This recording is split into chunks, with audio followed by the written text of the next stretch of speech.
13 novembre 1974. 6e conférence. Alors, ce soir, je voudrais vous proposer quelques réflexions à bâton rompu sur un thème qui est presque éternel. En un sens, il est éternel, mais j'espère pas pour nous. Qui s'appelle la souffrance.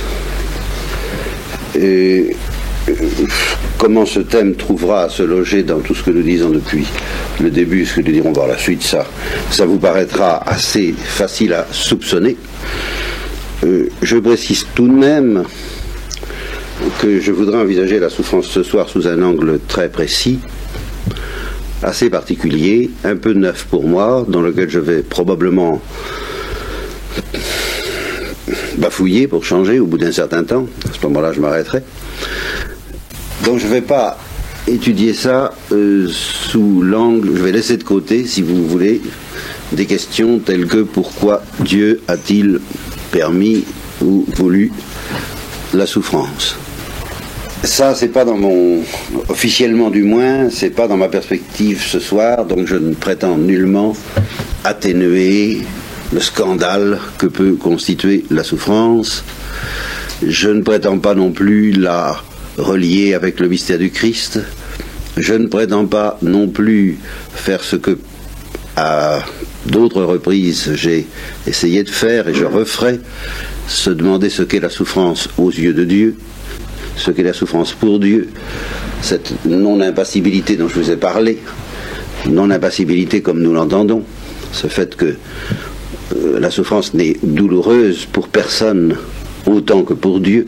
Ça, c'est un grand mystère que je n'ai pas l'intention d'abandonner, bien sûr, mais c'est pas ça que je voudrais envisager ce soir. Ce sont, à première vue du moins, des remarques purement, je dirais presque psychologiques, mais d'une psychologie qui nous entraînera en théologie.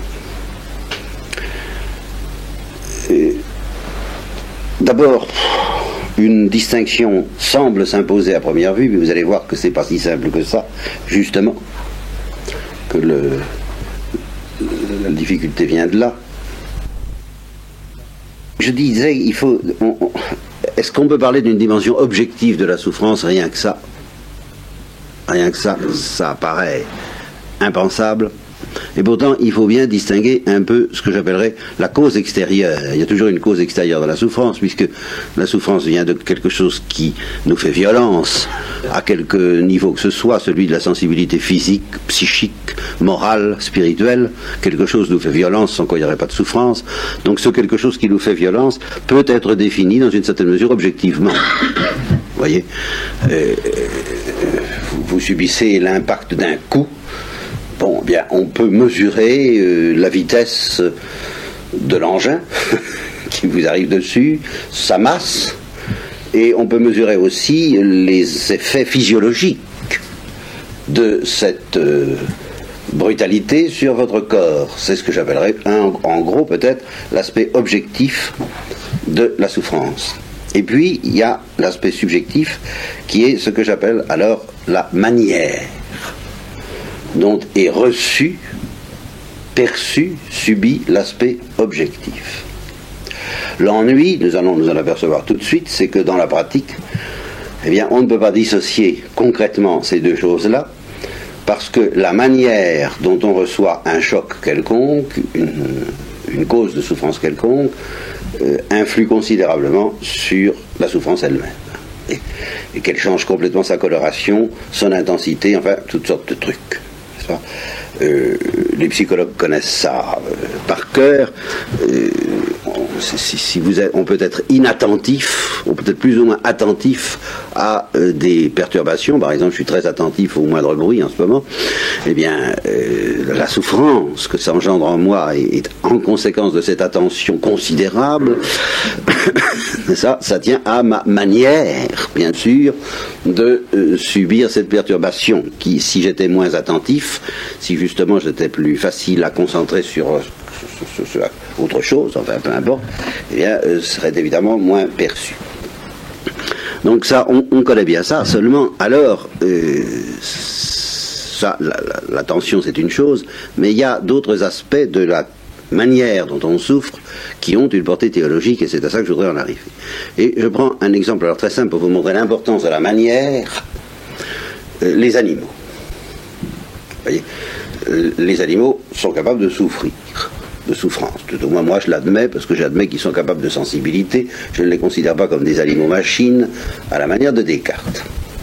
Par conséquent, quand ils hurlent ou quand ils geignent, j'admets qu'ils souffrent et que je comprends ce que ça veut dire avec mon propre corps. Il y a une intelligence intuitive, évidemment, et subjective, par connaturalité, que nous pouvons avoir du fait que nous sommes nous aussi des animaux, à l'égard de la souffrance des animaux. Donc, en un sens, ce qu'un animal souffre, par exemple, j'ai évoqué une fois l'aveu de cet athée, qui est un ancien poète fort mystique, dont je cite souvent la poésie, et je m'excuse auprès de ceux qui la connaissent, ils finiront par la connaître par cœur, n'est-ce pas? Nous avons perdu tant et plus, la foi, l'espérance, et encore bien plus, la foi, l'espérance et la charité.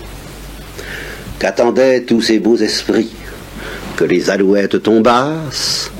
Il ne convient pas, dit l'esprit, que l'on se foute de la grâce. Bon, et il y avait 20 ans quand il a écrit ça, c'était un petit peu donc partisan tout de même de sa tête de la grâce, et depuis il est devenu un athée féroce, et il m'a expliqué lui-même que son athéisme a été sinon renforcé, du moins sinon constitué, du moins considérablement renforcé, un jour qu'il passait à Alexandrie, où il était professeur, au lycée d'Alexandrie, près d'un institut de vivisection. Et il a entendu les cris des animaux que l'on vivisectionnait, n'est-ce pas? Et alors, tout de suite, il a reporté ça sur Dieu, la responsabilité de cette souffrance. Bon, j'ai dit que je n'aborderai pas cette question, mais je prends ça comme exemple du fait que nous pouvons tout de même très bien comprendre, et avec quelles conséquences fantastiques, vous le voyez dans cet exemple, n'est-ce pas? Ça peut nous perturber, nous commotionner, nous faire un effet terrible d'entendre souffrir un animal. Simplement ça. Dans le cas de cet homme, ça a pu être, dans une certaine mesure, décisif, peut-être comme alibi pour son athéisme, mais enfin, un alibi, c'est toujours un alibi. C'est important. Donc nous comprenons ce que c'est que de souffrir pour un animal, dans une certaine mesure. Et dans une certaine mesure, nous ne comprenons pas. Voilà ce que je voudrais vous dire. Nous ne comprenons pas et nous ne pouvons pas comprendre. Parce que les animaux ont une manière de souffrir que nous ne pouvons absolument pas pratiquer. C'est irreprésentable. Pourquoi? Eh bien, parce que ils ne pensent pas. Et ça n'a l'air de rien. Mais ce fait que nous pensons modifie considérablement les souffrances physiques, les plus animales que nous avons à subir. On se dit tout de suite, ça va-t-il durer longtemps, n'est-ce pas? Et stimulé par notre raison, l'imagination, travaille et se représente les chances qu'il y a que ça s'arrête ou que ça ne s'arrête pas. Alors, vous ne pouvez pas éviter ça. Dostoïevski décrit un monsieur qui a une rage de dents, il dit le 3e jour où arrive la rage de dents, vous n'êtes plus tout à fait le même par rapport à cette souffrance qu'au début. Ce qui revient à dire, la manière de souffrir change. Bon, ben, la manière de souffrir d'un animal, je ne sais pas si elle change à la longue, oui, elle change elle aussi à la longue, mais en tous les cas, c'est pas la nôtre, parce que justement, vous ne verrez pas un animal se révolter. Qu'est-ce que vous voulez que ça veut dire? Vous comprenez ça? Ça n'existe pas, il n'en a pas les moyens. Vous ne le verrez pas non plus se résigner, vous ne le verrez pas espérer en sortir, à la manière dont nous espérons en sortir, en se disant, bon, c'est un mauvais moment à passer, mais enfin, une fois que ça sera fini, ça ira mieux. Il ne se dit pas ça, l'animal. Mais vous ne le verrez pas non plus désespéré d'en sortir, en se disant, et ce sera toujours et toujours et toujours comme ça, et je n'en sortirai jamais, n'est-ce pas? Avec cette dimension, justement, que les prédicateurs représentent comme particulièrement terrible pour l'enfer, ou même assez effarasante pour le purgatoire, quand Carlo Caretto nous parle des aires géologiques de tant de souffrances qui nous attendraient. Je lui laisse la responsabilité de cette pensée, que d'ailleurs en un sens je partage quand même. Bon, eh bien, un animal ne pourrait pas être en face de ça. Vous voyez, cette évaluation du temps probable de la durée de la souffrance, il n'a pas ça. En conséquence, je dirais une vérité tout à fait tautologique, une vérité de la palisse, mais qui n'a l'air de rien, mais qui va plus loin qu'elle en a l'air. Un animal souffre bêtement. Ouais, évidemment. N'est-ce pas ? Il souffre bêtement, mais précisément, c'est en fin de compte, par rapport à la souffrance, quelque chose de très enviable. De tellement enviable qu'il m'est arrivé de dire, et je le reprends ce soir, ce n'est pas mon sujet principal, mais enfin, que un saint, c'est quelqu'un qui a réussi à se rapprocher le plus de la façon de souffrir des animaux quand ils souffrent. C'est-à-dire à se poser le moins de questions possibles sur la durée, sur le comment, sur le pourquoi, qui souffre aussi bêtement que possible.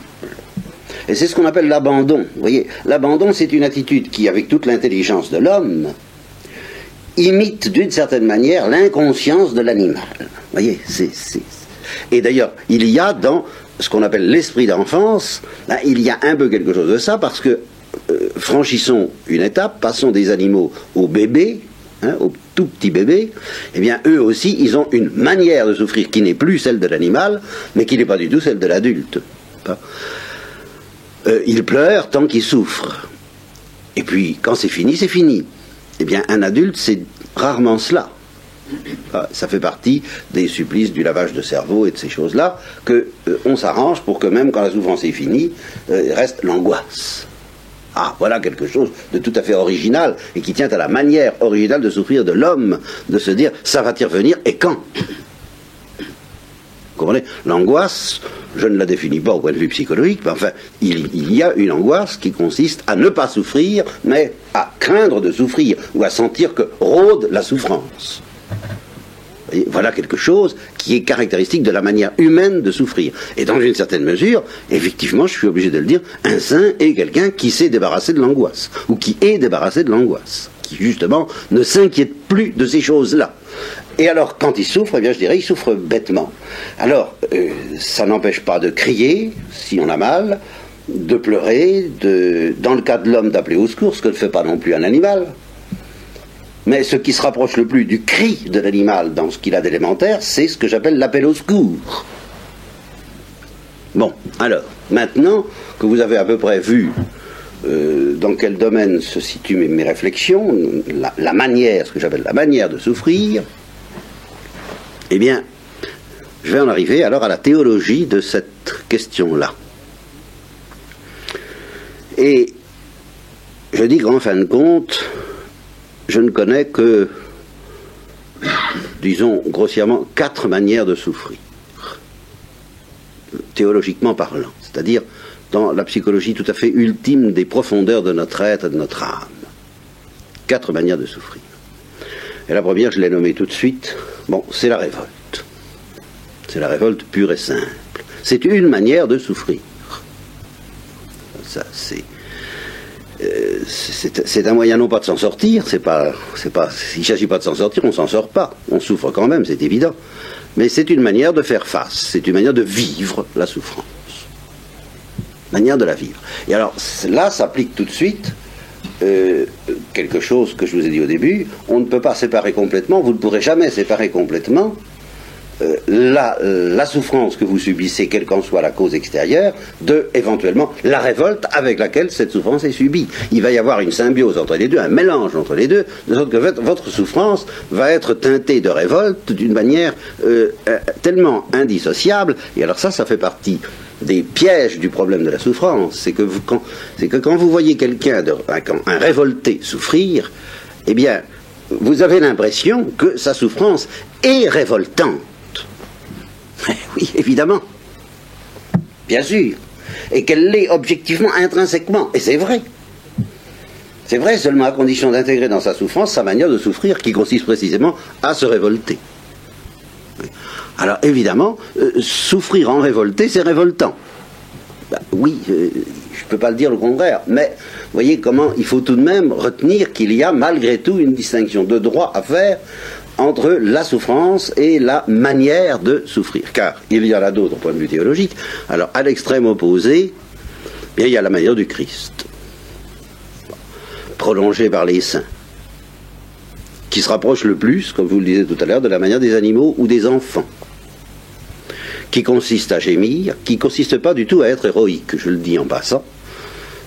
Être héroïque n'est pas une manière de souffrir, c'est un mélange. Je vous expliquerai ça tout à l'heure. C'est quelque chose de... C'est bâtard, cette notion d'héroïsme.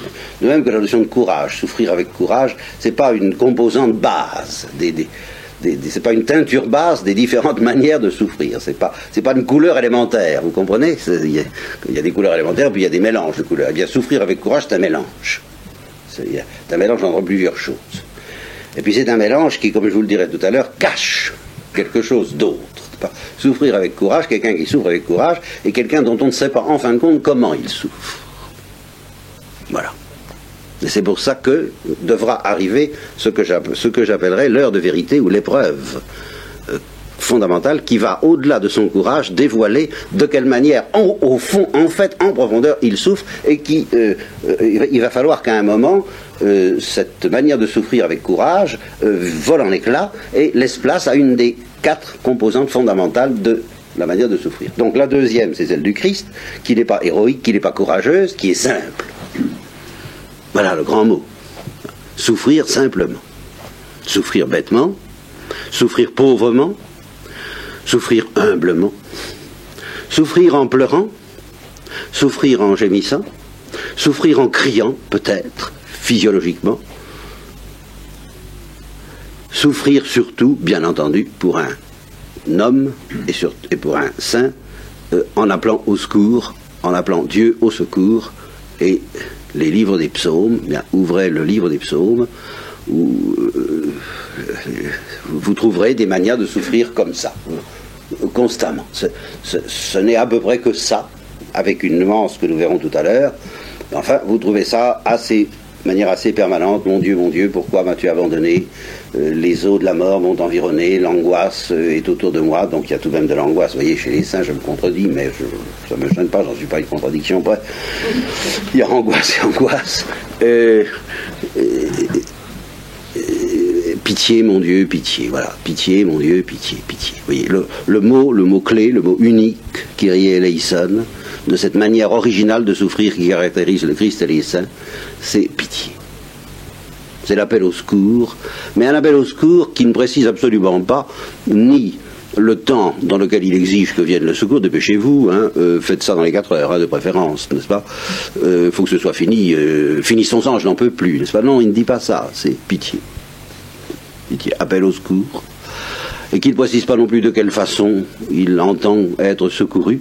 Ça peut être une diminution de la souffrance, ça peut être un renforcement de la grâce, une illumination imprévisible. On ne calcule pas d'ailleurs, on ne dit pas, on ne se raisonne pas, comme nous allons le voir à propos des amis de Job, qui eux raisonnent beaucoup. Non, ça ne se raisonne pas, cette histoire-là. Ça se vit, là encore. On est révolté parce qu'on est révolté, et on appelle au secours parce qu'on appelle au secours. C'est comme ça. Voilà, c'est une manière d'être, c'est une manière de respirer, c'est une manière de vivre, c'est un état, c'est une attitude. Voilà. Alors on dit pitié, pitié, pitié, pitié, pitié. Voilà, pitié. L'Église ne sait dire que ça du point de vue de la souffrance. Elle ne sait dire que 2 mots, l'Église, pitié, merci. Et puis quelquefois elle dit encore, n'est-ce pas? N'est-ce pas? Et puis elle dit aussi bonjour. Mon Dieu, mon âme t'adore, enfin au nom du Père, du Fils, du Saint-Esprit, il y a le salut de Dieu, l'adoration. Enfin les cris les plus vivants, les plus palpitants, les plus intenses de l'Église, c'est merci et pitié. Voyez, c'est une manière de souffrir. Bon, c'est une manière de vivre la souffrance. Alors, il y en a 2 autres. Il y en a une que nous ne connaîtrons pas ici-bas et que je souhaite, pour ma part, j'espère, théologalement pour ma part, et j'espère théologalement pour la vôtre que nous ne connaîtrons pas. Je l'espère parce que c'est mon devoir de l'espérer, non pas parce que c'est facile à espérer, mais parce que c'est mon devoir de l'espérer, parce que je crois que c'est mon devoir de l'espérer. Bon, c'est la manière de souffrir au purgatoire, qui consiste au fond à dire pitié, mais ce cri de la volonté profonde, pitié, rencontre un obstacle du côté de la nature qui, elle, ne dit pas pitié, qui, elle, se débat, s'agite, s'inquiète, se trouble, et par conséquent, au fond, se révolte. Voyez.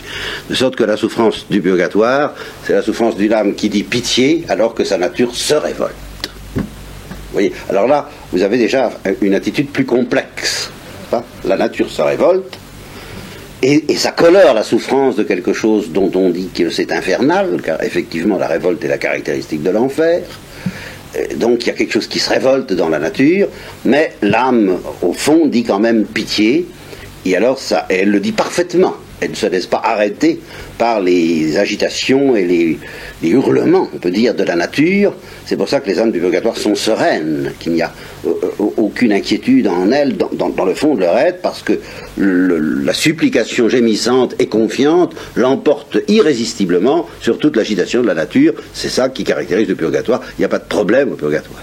Bon, et alors, arrivons-en à la quatrième manière de souffrir, la seule que je puisse vous proposer, vous comprenez. Je ne peux pas proposer la souffrance du purgatoire. Bon, je ne peux tout de même pas vous proposer la révolte. Vous vous en doutez bien. Et je ne peux pas non plus vous proposer celle du Christ, parce que vous me répondriez à bon droit, et vous, d'une part, hein, et puis c'est le don ultime de la grâce divine nous sanctifiant. On ne peut pas décider de souffrir comme le Christ. Bien sûr, bien sûr. Il faudrait justement cette unification de la nature humaine sous le cri de gémissement et de supplication de l'homme qui souffre, pour que nous puissions souffrir comme le Christ. Mais justement, notre nature n'est pas unie. Nous sommes, comme dit Paul, deux hommes en moi. Il y en a un, donc, et nous allons voir ce que ça veut dire quant à la manière de souffrir. Il y en a un qui aime le bien et qui s'y complaît, mais qui ne le fait pas parce qu'il y a l'autre qui fait le mal. Et ce même homme qui aime le bien, qui s'y complaît, déteste le mal, mais le fait quand même parce qu'il y a l'autre homme, le vieil homme, qui, lui, s'y complaît. Et bien, par rapport à la manière de souffrir, il y a en nous un homme, en effet, déjà, qui dit pitié, avec toute la confiance que ça implique, et qui vient de la grâce.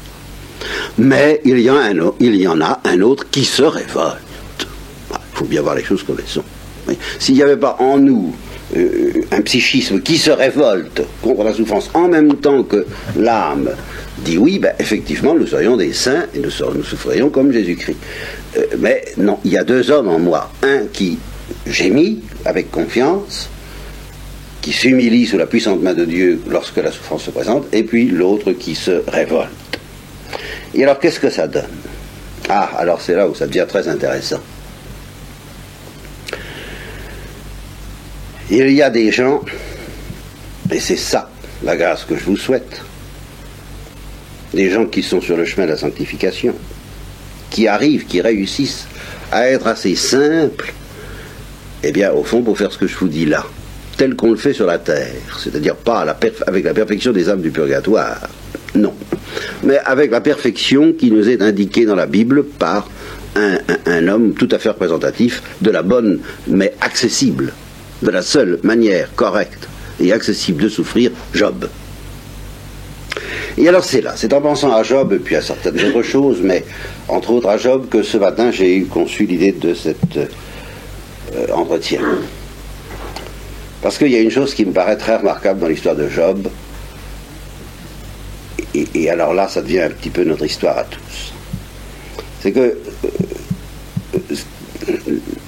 Satan réclamant le pouvoir de persécuter le serviteur Job, parce que Dieu a l'imprudence présomptueuse, naïve, de se montrer très fier de Job. Alors comme Satan se présente devant lui pour rendre ses hommages, n'est-ce pas, à la cour céleste, matutinalement ou vespéralement, je ne sais pas trop, Dieu, dans sa candeur naïve, lui dit alors qu'est-ce que tu viens de faire? Satan dit, bien, je viens de parcourir tous les empires, et j'ai chanté avec Jacques Brel la chanson Ça va, n'est-ce pas? Bon, très bien, Dieu, ça va, d'accord, ça va bien pour toi, je comprends, tu as des motifs d'être satisfait, ça je ne peux pas le cacher, j'en conviens, mais t'as pas vu mon serviteur Job là quand même, hein? Celui-là, hein, il t'embête. Il t'embête, hein, on le connaît. Moi, en tous les cas, je suis content de lui. Et alors, Satan dit, paf, il n'a pas de mérite. Il ne souffre pas. Voilà. Mais c'est là que ça commence. Bah, la belle affaire. Il ne souffre pas. T'as qu'à voir comme tu l'engraisses.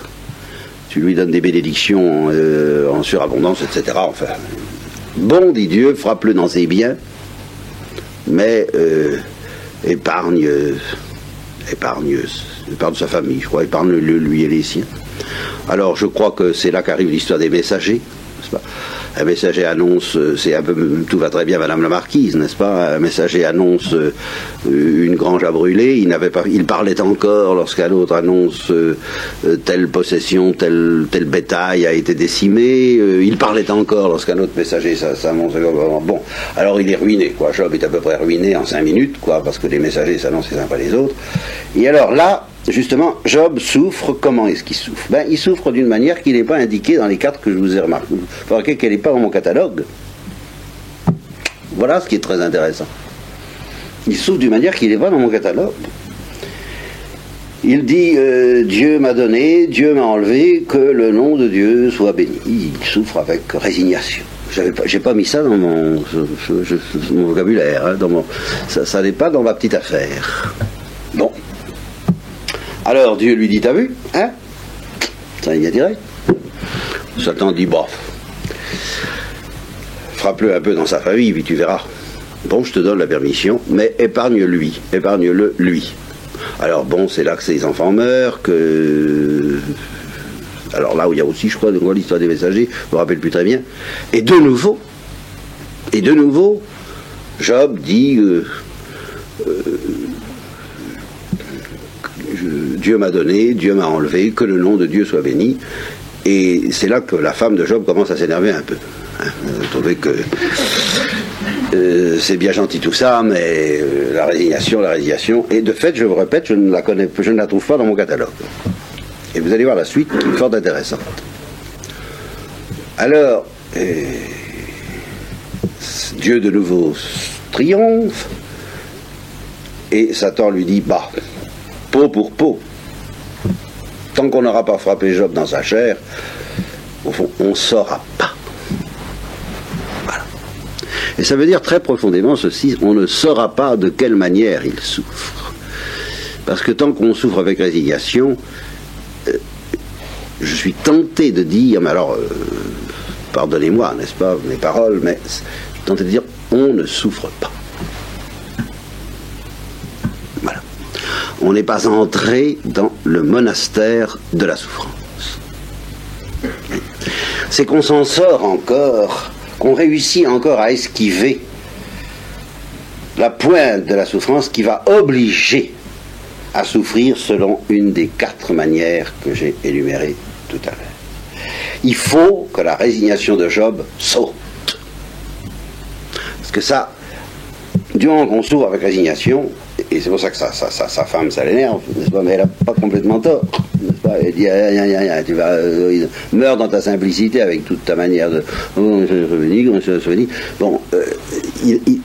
on esquive à ce moment-là la pointe de souffrance. On ne commence à souffrir que lorsque, je serais tenté de dire, on est tenté de révolte à moins d'être Jésus-Christ. Mais ça, tant qu'on se résigne, c'est que justement quelque chose n'a pas sauté en nous.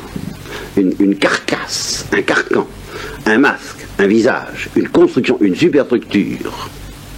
Quelque chose qui cache ce que nous sommes. Voilà. Qui cache ce que nous sommes derrière ce que nous voulons être, mais que nous ne sommes pas. Eh bien, ce visage que nous fabriquons, alors ça, faites bien attention à ce que je vais vous dire, hein, parce que, faites bien attention, rappelez-vous ce que je vous ai dit au début, je n'entends pas résoudre le problème du pourquoi de la souffrance, pourquoi Dieu la permet, pourquoi Dieu la veut, du scandale de la souffrance. Je constate simplement un fait objectif et psychothéologique, qu'il y a certains masques et certains carcans que, de fait, la souffrance fait sauter, mais à un certain niveau d'intensité, pas avant. Voilà. Ça, je suis obligé de constater ça. Oui. Je ne juge pas, c'est peut-être monstrueux de la part de Dieu d'agir ainsi, ça c'est une autre affaire, je ne tranche pas, je fais simplement remarquer que dire ça c'est précisément déjà se révolter, c'est une des manières de souffrir indiquées au début, mais je ne conteste pas avec ceux qui se révoltent, j'observe, j'enregistre, je constate que se résigner c'est un carcan, c'est un visage, c'est un masque. Par conséquent, il faut que ça saute. Alors, et ça pourrait peut-être sauter sous l'influence de la joie, de la gloire, de la grâce, de la béatitude, et ça peut en partie sauter sous cette influence-là, mais il est certain que la souffrance peut jouer un rôle pour faire sauter ce cadre, ce visage de carton que nous opposons et que Job lui-même. Et quand je dis de carton, c'est justement, à propos de Job, vous devez comprendre ce que je veux dire, il y a de l'authentique là-dedans, il y a beaucoup d'authenticité dans sa manière de souffrir, mais il y a une part qui ne l'est pas. Et c'est cette part-là qu'un certain niveau de souffrance, que j'appelle la souffrance qui fait qu'on ne peut pas tenir le coup, voilà. Voilà, la souffrance qui fait qu'on ne peut pas tenir le coup.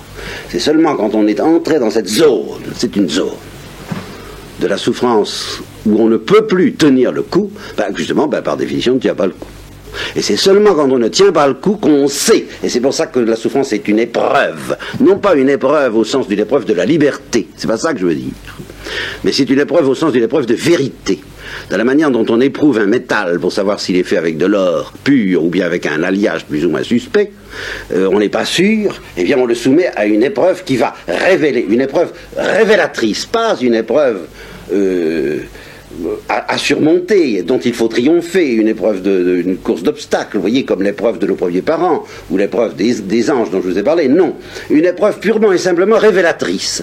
Quelque chose qui va manifester ce que nous sommes, parce que ça va faire sauter l'apparence de résignation parfaite offerte par Job.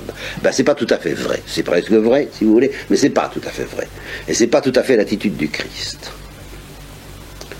Alors comme c'est pas tout à fait l'attitude du Christ, il faut que ça saute, et seule une certaine profondeur de souffrance va faire sauter cette carapace, cet idéal du moi, diraient les psychanalystes. Voyez, ce visage de nous-mêmes comme résigné, comme stoïcien, comme stoïque. Il y a beaucoup de stoïciens, il y a beaucoup de stoïcisme. Monterland a voulu mourir avec stoïcisme. Beaucoup de gens veulent faire des choses avec stoïcisme. Eh bien, je suis tenté de dire, c'est qu'ils n'ont pas souffert. Et ceux qui disent, qui croient pouvoir dire souffrance, tu n'es qu'un mot, c'est qu'ils n'ont pas souffert. Et ceux qui souffrent avec stoïcisme, en disant, eh bien, il n'y a qu'à, puis après, fais énergiquement ta longue et lourde tâche, puis après, comme moi, souffre et meurt sans parler. Bon, eh bien, je dis que quelqu'un qui pratique ça n'a pas souffert. C'est extrêmement simple, je dis, n'a pas souffert. Ce que j'appelle souffrir. Tant qu'on est capable de dire ça, c'est qu'on n'a pas souffert. Quand on souffre ce que j'appelle souffrir d'une certaine zone, eh bien, on ne dit pas ça. Ça saute. Vous voyez, ça vole en éclats, cette histoire-là. Et alors, qu'est-ce qui vient? Eh bien, il vient, alors, ou la révolte, ou la supplication gémissante du Christ, ou ce mélange que nous trouvons alors chez Job, et qui est quelque chose d'extraordinaire. Cette espèce de confiance du Christ qui est déjà là, cet gémissement et pitié de moi, même mélangé, teinté de révolte. Voilà. Une confiance teintée de révolte. Ça, c'est authentique. Et je vais dire, carrément, j'ai la Bible pour moi, Dieu aime ça. Dieu aime ça. Et alors justement, alors là, les amis de Job qui sont en face, eux, et qui n'ont jamais souffert, ils ne savent pas ce que c'est, et qui disent il faut se résigner, il faut encaisser, et puis voilà, puis ceux qui sont, c'est très juste que tu subis, etc. Bon, le carcan n'a pas sauté, ils savent pas ce que c'est. Et alors c'est pour ça que Job dit ayez pitié de moi, vous au moins mes amis, parce que les autres vraiment, n'en parlons pas. Parce que la main de Dieu m'a touché. Ouais. Alors c'est fini maintenant, alors là, Il n'est plus question de se résigner, de ne pas se résigner, de tenir le coup, d'accomplir énergiquement ma longue et lourde tâche. Je ne peux plus, moi. Il n'est plus question que où je me révolte, où j'appelle au secours, où j'en peux plus, je crie à pitié de moi. Et c'est ce que fait Job. Mais il le fait avec des cris de révolte qui traversent sa confiance, des véritables blasphèmes. On a parlé du blasphème de Job. Et je répète, Dieu aime ce langage. Parce qu'à partir de ce langage, eh bien, il va pouvoir, et enfin, consoler Job. Et alors, c'est ça. Le drame de Dieu et de l'âme, le drame de l'âme et de Dieu, c'est que Job consolé, c'est quelqu'un qui va apprendre à souffrir comme le Christ. Et souffrir comme le Christ, ça suppose la béatitude. Je vous le signale en passant. C'est parce qu'on est envahi par tout le poids, le tonnerre, les grandes eaux de l'Apocalypse, du bonheur de Dieu, de la paix de Dieu, de la tendresse de Dieu, qu'on peut souffrir comme le Christ. Il faut être consolé comme le Christ pour souffrir comme le Christ. Et oui, ou comme la Sainte Vierge, ou comme les saints. Il y a pas. Quelqu'un qui souffre comme le Christ, c'est quelqu'un qui a été déjà consolé par Dieu. Alors Job, eh bien, c'est quelqu'un qui est en train, qui se dispose à, qui se prépare bien, qui se présente bien, comme un enfant se présente bien, comme on dit. Eh bien, l'enfant se présente bien, effectivement, l'enfant Job se présente bien pour être consolé par Dieu, pour recevoir la vraie consolation. Pourquoi ? Ben parce que justement, il n'y a plus de carcan, alors il y a plus que ce mélange de confiance et de révolte, dans lequel heureusement la révolte ne l'apporte pas, mais elle est morte, elle n'est pas morte la révolte. Oh là là ! Alors ça se balade, ça flotte, ça crie, c'est dans tous les sens, c'est hurlement, mais pourquoi, mais qu'est-ce que ça veut dire, enfin j'y comprends rien, mais qu'est-ce que j'ai fait, mais à quoi tu joues, espion des hommes, tu me cherches, tu me fuis, je te cherche, je te cherche, quand je te cherche t'es pas là, quand je voudrais que tu me laisses tranquille, tu me poursuis, qu'est-ce que c'est que ce poids de ton regard sur moi, mais qu'est-ce que j'ai fait, mais pourquoi, etc., et j'aimerais mieux ne pas être né, malheur au jour qui m'a donné naissance, et alors là le blasphème, hein. J'ai pas demandé à vivre, enfin, tout ça, ça sort comme ça, en vrac, mais l'amour est quand même le plus fort au fond du cœur de Job. Il a quand même, au-delà de tout, confiance, et alors, ça plaît à Dieu, parce qu'il va pouvoir enfin le consoler. Tandis que tant que Job fait du courage, du stoïcisme ou de la résignation, que le main de mon Dieu soit béni, eh bien Dieu ne peut pas le consoler. C'est pour ça qu'au fond, Dieu a l'air de se faire, passez par l'expression, pigeonner par Satan, de se faire avoir par Satan, mais Dieu sait très bien ce qu'il fait, et d'ailleurs il ne l'envoie pas dire à Satan après, hein. C'est pour pouvoir donner à Job quelque chose qu'il ne lui a pas encore donné. Il lui a donné des bœufs, il lui a donné des vaches, il lui a donné des génisses, il lui a donné des fils, des filles, il lui a donné une femme aussi. Mais il ne lui a pas donné la consolation. La consolation, la grande consolation. Et ça, il peut la donner qu'à cette révolte confiante. Le problème de ce point de vue-là n'est pas de ne pas se révolter. Si on n'est pas tenté de se révolter, c'est qu'on ne souffre pas. Non, il y a toujours ça. On ne va pas raconter d'histoire. Seulement, il y a deux sortes de révoltes. Voilà. Pour résumer tout, puisque l'attitude du Christ n'est pas à notre portée, et qu'on ne peut absolument pas y accéder sans avoir reçu la consolation, et qu'il s'agit précisément de la recevoir, et non pas de faire comme si on l'avait reçu, ce qui est encore une ignoble caricature, justement. Alors, ou bien nous nous révoltons purement et simplement, durement, ou bien nous nous révoltons, je dirais, d'une révolte faible, d'une révolte qui elle-même est encore un masque qui se laisse facilement consoler, attendrir, et alors à ce moment-là, le grand dialogue vrai entre Dieu et nous commence. Alors je ne justifie pas la souffrance. Alors là, ne me demandez pas ça ce soir. Je dis simplement ce que je sais. C'est qu'il y a certains dialogues avec Dieu d'où on ressort consolé et qu'on ne connaît pas sans avoir été désolé. Et on n'est pas désolé tant qu'on s'en sort. On est désolé qu'à partir du moment où on ne s'en sort pas. Et quand on ne s'en sort pas, évidemment, il n'y a plus que ou l'appel au secours, ou la révolte, ou le mélange des deux, la bataille entre les deux, qui est tellement douloureuse dans notre cœur, la bataille alternative, si vous voulez, le champ entre la révolte et la supplication et le gémissement et le refuge par lequel on essaie de se réfugier, même vers celui qui semble nous faire mal, n'est-ce pas, car ça a l'air d'être lui le bourreau, comme dit Saint Jean de la Croix, effectivement. Et alors, à partir de ce moment-là, Eh bien, je suis en train de dire l'affaire est dans le sac, mais Dieu le sait, mais nous ne le savons pas.